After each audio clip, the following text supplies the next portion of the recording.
শুভ দুপুর বন্ধুরা, দেখো কি রান্নাবাড়ি করতেছি। এখানে তোমার কড়াইয়ে সর্ষের তেল দিয়ে দিছি। এখন বাটাটা দিয়ে দিলাম। বাটাটা হচ্ছে বন্ধুরা মিষ্টি কুমড়ার পাতা, আগে কাঠখোলায় ভেজে নিচ্ছি তেল ছাড়া। তারপরে রসুন, তারপরে কালো জিরা, গোলমরিচ সব কাঠখোলায় ভেজে নিচ্ছি। ভেজে নিয়ে পাতায় বাটলাম।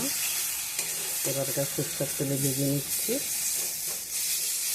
অনেকে এমনি কাঠখোলায় ভেজে বাটা পুরো কাঁচা তেল মেখে খায়, তো আমার ভালো লাগে না।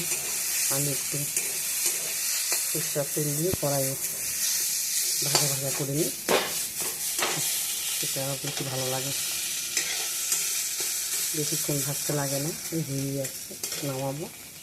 আর এখানে দেখো কী করলাম, ডিম মাখা মাখা ছোটো আলু দিয়ে ডিম মাখা মাখা করলাম। আর বন্ধুরা কালকের করলা ভাজা আছে, মাছের ঝোলও আছে, ডাঁটার চচ্চড়িও কালকের আছে। এগুলা দিয়ে আজকে খাওয়া দাওয়া ছাড়বো। তোমরাও সবাই খাওয়া দাওয়া খাও, সবাই ভালো থেকে সুস্থ থেকো।